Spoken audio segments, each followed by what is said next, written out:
నమస్తే, welcome to Suman TV. నేను విష్ణు. ప్రస్తుతంతో పాటు సీనియర్ ఫినాన్స్ ప్రొఫెషనల్ గిరిబాబు గారు ఉన్నారు. వారితో మాట్లాడదాం. నమస్తే గిరిబాబు గారు. నమస్తే అండి. సార్, గిరిబాబు గారు, ఇప్పుడు ఈ మ్యూచువల్ ఫండ్స్ ఇన్వెస్ట్మెంట్ విషయానికి వస్తే చాలామంది ఎక్స్పర్ట్స్ ఏం చెప్తుంటారంటే, ఓ 15 సంవత్సరాల పాటు నెలకి ఓ 15,000 లెక్కన ఇన్వెస్ట్ చేసుకుంటూ పోతే ఒక 15% CAGR చొప్పున ఎండ్ ఆఫ్ ది ఇయర్ అంటే 15 years తర్వాత 1 కోటో 2 కోట్లు వస్తాయి అని అందరూ చెప్పే మాట ఇది. రెగ్యులర్గా అందరూ చెప్తుంటారు. అందరూ దీని గురించి చదువుతుంటాం, మనం కూడా చదువుతుంటాం పుస్తకాల్లో. అయితే దీనికి సంబంధించి బయట చాలామందికి చాలా సందేహాలు ఉన్నాయి. ఇప్పుడు నెలకి 15,000 లెక్కన 15 సంవత్సరాల పాటు ఇన్వెస్ట్ చేసుకుంటూ పోతే 15% లెక్కన 1 కోటో 2 కోట్లు వస్తే బాగానే ఉంది.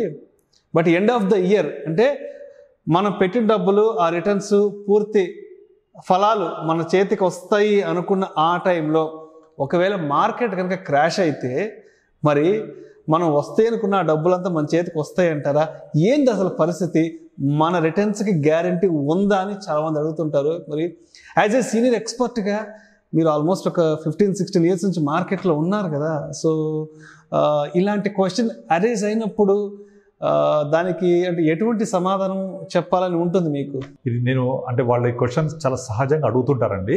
ఇప్పుడు markets life time high touch అయిన ఈ తరుణంలో మనము మీ లైఫ్ టైం గోల్స్కి, ఫినాన్షియల్ ఇండిపెండెన్స్కి మ్యూచువల్ ఫండ్స్ అనేది అన్నిటికంటే ది బెస్ట్ ఇన్వెస్ట్మెంట్స్. ఇప్పుడు మీరు చెప్పింది 15,000 15 years 15% అనేది ఒక రూల్ ఉంది. This is called rule 15.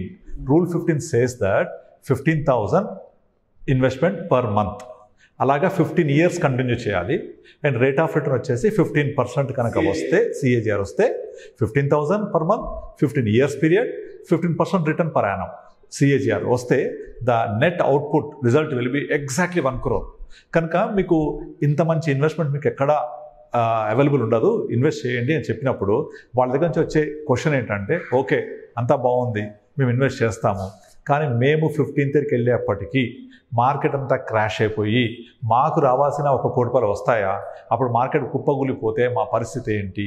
Guarantee ఉండదు కదా.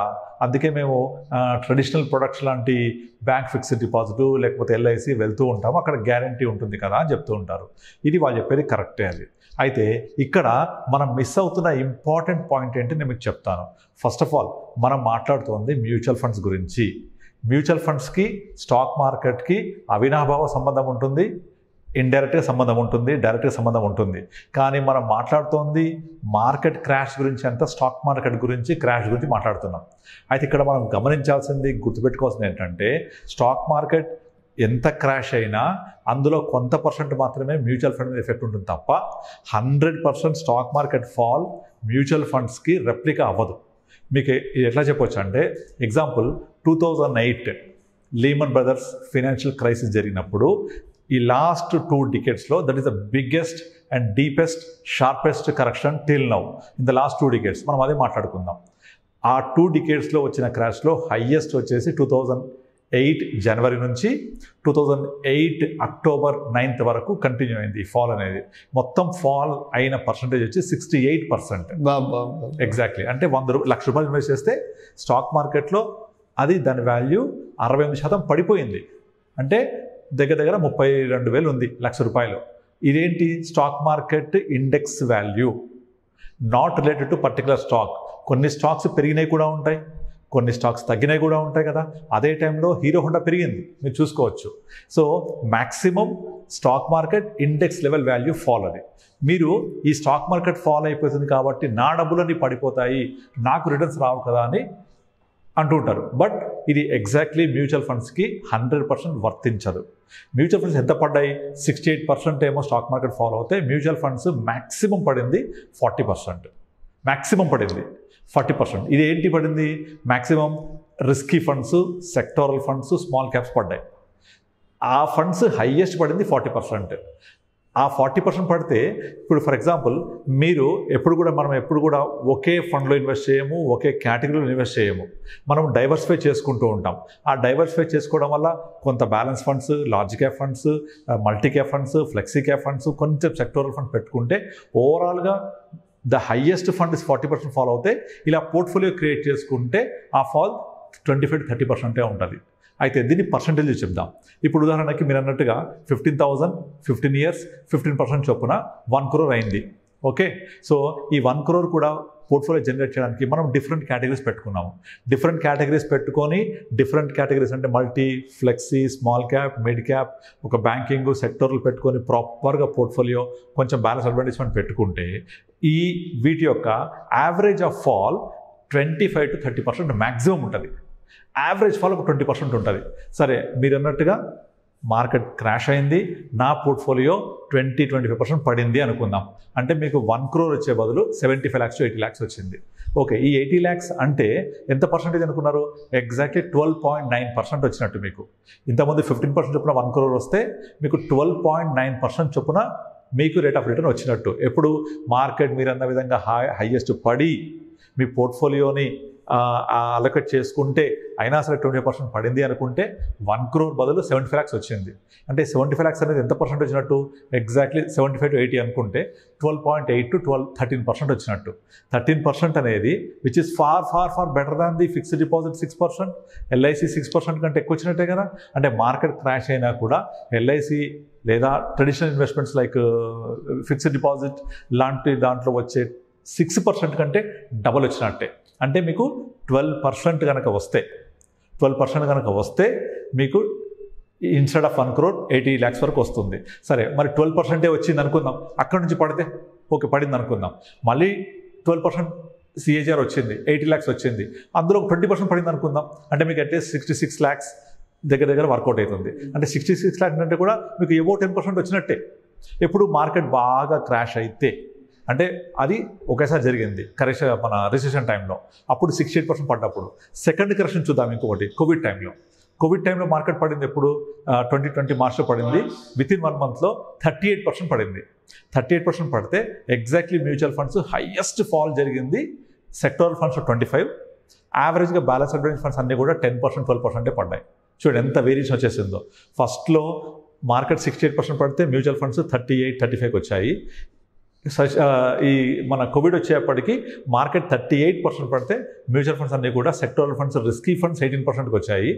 వేరాజ్ పోర్ట్ఫోలియో అలొకేట్ చేసుకొని ప్రాపర్గా బ్యాలెన్సింగ్ చేసుకొని ముందుకెళ్తే, లైక్ కొంతమంది ఏంటంటే స్మాల్ క్యాప్స్ బాగా పర్ఫామ్ చేస్తున్నాయి కానీ మొత్తం తీసుకెళ్ళి స్మాల్ క్యాప్లో పెడుతూ ఉంటారు.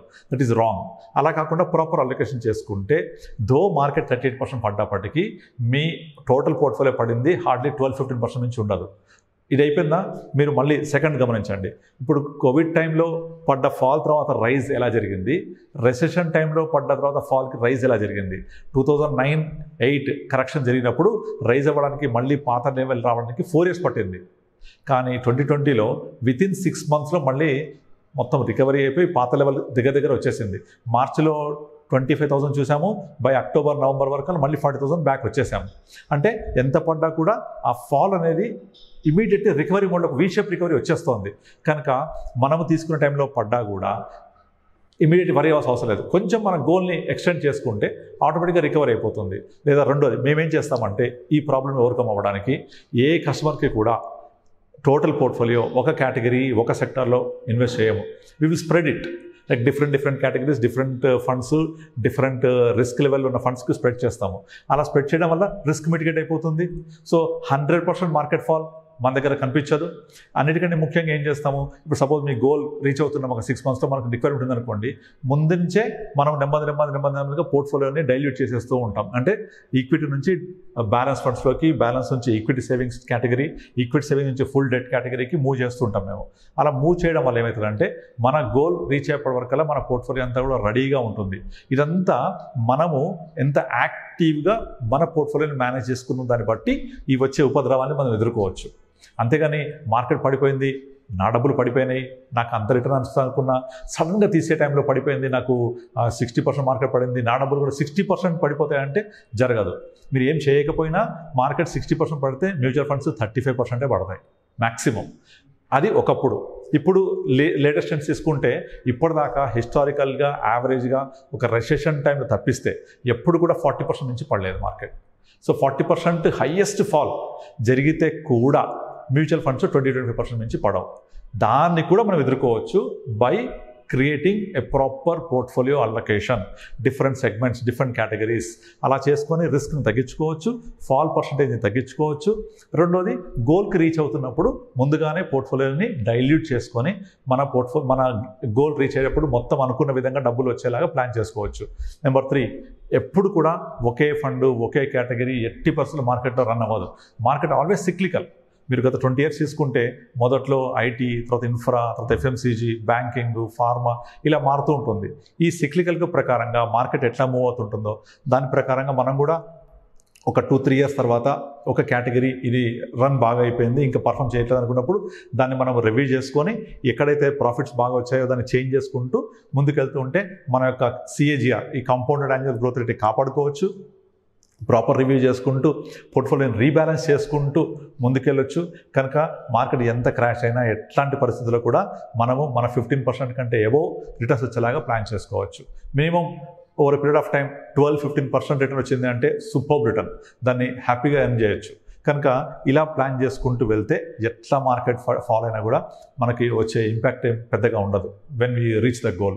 కనుక ఏం వరి అవ్వక్కర్లేదు. ప్రాపర్ ప్లాన్ చేసుకొని, ప్రాపర్ అసెట్ అలొకేషన్ చేసుకొని వెళ్తూ ఉంటే మీకు చాలా డేటా కూడా ఉంది దీని మీద. కంప్లీట్ 100% ఈక్విటీలో ఇన్వెస్ట్ చేస్తే ఎలా వస్తాయి, అసెట్ అలొకేషన్ చేస్తే ఎలా వస్తాయి, డిఫరెన్స్ ఏముండదు, సేమే వస్తాయి. అసెట్ అలొకేషన్ అనేది ఈ ఫాల్ని మిటిగేట్ చేస్తుంది అనమాట. కనుక ఎట్టి పరిస్థితుల్లో all eggs in one basket చేయొద్దు.